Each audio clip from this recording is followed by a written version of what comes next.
झांसी पहुंचे यूपी के उच्च शिक्षा मंत्री योगेंद्र उपाध्याय ने संभल घटना को लेकर सपा पर जमकर निशाना साधा।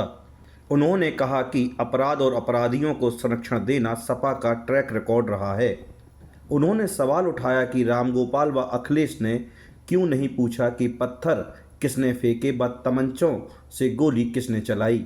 मंत्री जी, लगातार प्रदेश के माहौल को खराब करने का प्रयास किया जा रहा है। संभल में जिस प्रकार से पत्थरबाजी हुई है और उस पर कार्रवाई की जा रही है, तो समाजवादी पार्टी को बहुत बुरा लग रहा है। क्या कहें? देखिए, समाजवादी पार्टी का ट्रैक रिकॉर्ड रहा है, उनके नेताओं का ट्रैक रिकॉर्ड रहा है, हमेशा अपराधों को संरक्षण देना, अपराधियों को संरक्षण देना। ये मुलायम सिंह जी कहा करते थे, एक उदाहरण से बताऊं आपको, कि जब कुछ लोग रेप करते हुए सजा याफ्ता होने वाले थे, कि इस उम्र में लड़कों से गलतियां हुई जाती हैं, यानी अपराध को मनोविज्ञान से जोड़ते थे। उनके पुत्र विज्ञान से जोड़ने लगे। जब एक रेपिस्ट के खिलाफ कार्रवाई हुई योगी जी की सरकार में, तो कहने लगे कि साहब पहले इसका नार्को टेस्ट होना चाहिए, पहले इसका डीएनए टेस्ट होना चाहिए। यानी इनकी आदतन अपराध और अपराधियों को संरक्षण देना। उन्होंने ये सवाल क्यों नहीं किया वहां से कि क्यों, कौन लोग पत्थर मार रहे थे, कौन लोग तमंचों से गोली चला रहे थे, कैसे घरों के ऊपर से पथराव किया जा रहा था पुलिस पर और प्रशासन पर। जब किसी कोर्ट ने, माननीय न्यायालय ने जांच के आदेश दिए, सर्वे के आदेश दिए, तो होने देने चाहिए थे। अगर कोई सत्य सामने आ रहा है, तथ्य सामने आ रहा है, तो उसमें छिपाना क्या। अगर सही है वो लोग तो होने दें, और अगर वो गलत है इसीलिए छिपा रहे हैं, तो इसलिए ये सब बातों को वो खड़े रहते हैं हमेशा।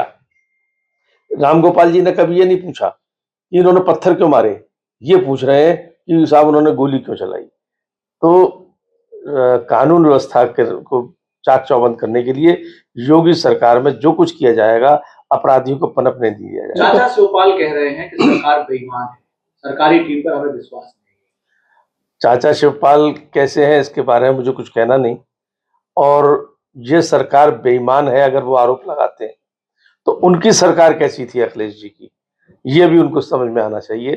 तब वो उसको भी बेईमान कहा करते थे जब अखिलेश जी की सरकार थी, क्यों, तब चच्चा अलग थे उनसे। तो इसलिए चच्चा तो कभी इधर गच्चा देते, कभी उधर गच्चा देते हैं। बांग्लादेश के हालात। उन्होंने कहा कि संभल पर चीखने वाले बांग्लादेश में हिंदुओं पर हो रहे अत्याचार पर चुप क्यों हैं। भारत सरकार इसके प्रति चिंतित है, चैतन्य है। चिंतित और चैतन्य दोनों है। अपने जो एक डिप्लोमेटिक वे से काम हो सकते हैं वो कर रहे हैं। लेकिन मैं इस बात पे, आपके प्रश्न पर भी दूसरा प्रश्न करना चाहता हूँ। ये जितने लोग यहाँ पर चिल्ला रहे हैं उन लोगों हमलावरों के लिए कि यहाँ पर ऐसा हो रहा है, वो वहां के हिंदुओं पर एक शब्द नहीं बोल रहे। तो इनका कैरेक्टर मालूम पड़ रहा है कि इनका कैसा कैरेक्टर है। और हम लोग सनातन धर्म की रक्षा के लिए, चाहे इस देश में हो चाहे विदेश में हो, हमेशा खड़े रहेंगे। अभी यहाँ पर सनातन एकता यात्रा चली लगभग 9 दिन बागेश्वर महाराज की। उसमें से लगभग देखा गया कि जितने कांग्रेस, बसपा, सपा जो भी लोग थे, ये किनारा किए रहे उस यात्रा से, और उसको भाजपा प्रायोजित बता दिया यात्रा। शंकराचार्य जी ने भी आरोप लगाया कि वो एक भाजपा की प्रायोजित यात्रा है। ऐसा कुछ शंकराचार्य भ्रमित हो जाते हैं कांग्रेस के दुष्प्रचार से। और अगर भाजपा की प्रायोजित यात्रा होती तो भाजपा ही इसमें अपना झंडा लेके क्यों नहीं चलते आगे। एक संत चल रहे हैं, संत के पीछे समाज चल रहा है। और इन लोगों को मैं बता देना चाहता हूं आपके माध्यम से, ये संतों से नहीं टकराए। इस देश का इतिहास रहा है, जब जब राजनीति संतों से टकराई है, राजनीति ने मुक्की खाई है।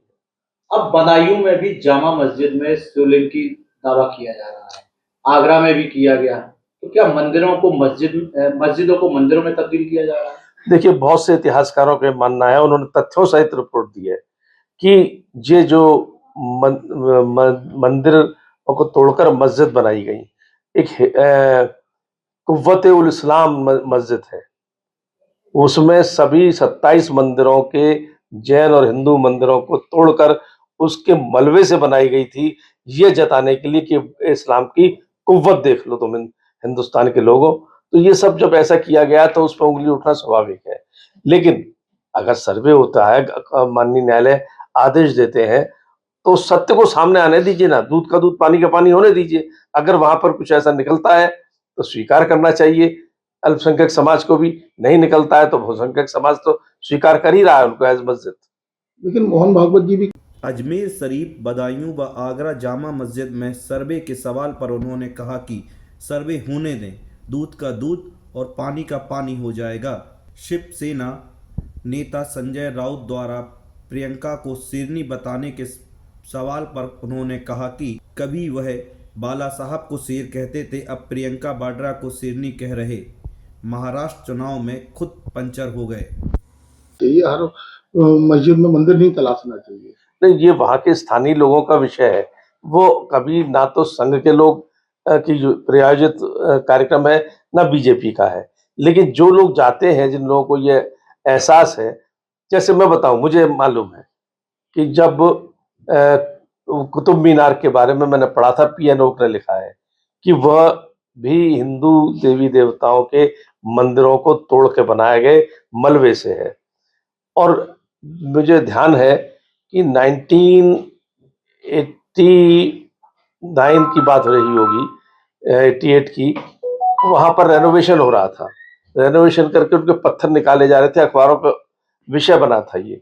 तो जब पत्थर उनके कुतुब मीनार के हटाए गए, जिसमें एक तरफ उर्दू में कुछ लिखे आए थे, दूसरी तरफ हिंदू देवी देवता की मूर्तियां निकली, खट से सरकार ने, उस तत्कालीन सरकार ने उसको वैसे चस्पा किया, मामले को दबा दिया। तो ये सब कहानियां जो बताई गई हैं, कुछ उसमें तथ्य है तो है, और ये सत्य भी है। और जो मुस्लिम आक्रांता यहाँ पर आए, उन्होंने हिंदू धर्म के आस्थाओं के प्रतीक हिंदू मंदिरों को तोड़ा, जिससे कि यहाँ के जो आस्था के केंद्र हैं, जो समाज को प्रेरित करते हैं सनातन से बने रहने के लिए, वो जब ध्वस्त हो जाएंगे तो शायद सनातन ध्वस्त हो जाएगा। लेकिन वो भूल गए कि कुछ बात है ऐसी हस्ती की मिटती नहीं हमारी, बरसों रहा है दुश्मन दौरे जहां हमारा। अभी प्रियंका गांधी पहली बार पहुंची है सांसद बन के, तो फिर उस पर टिप्पणी हो रही है कि शिवसेना ने कहा, संजय राउत ने कहा शेरनी आ गई। वो संजय राउत के लिए कभी बाला साहब ठाकरे शेर हुआ करते थे, अब इनको शेर नहीं बता रहे हैं, और खुद पंचर हो गए महाराष्ट्र के चुनाव में। तो अब वो क्या है ये वो जाने। सर, रामभद्राचार्य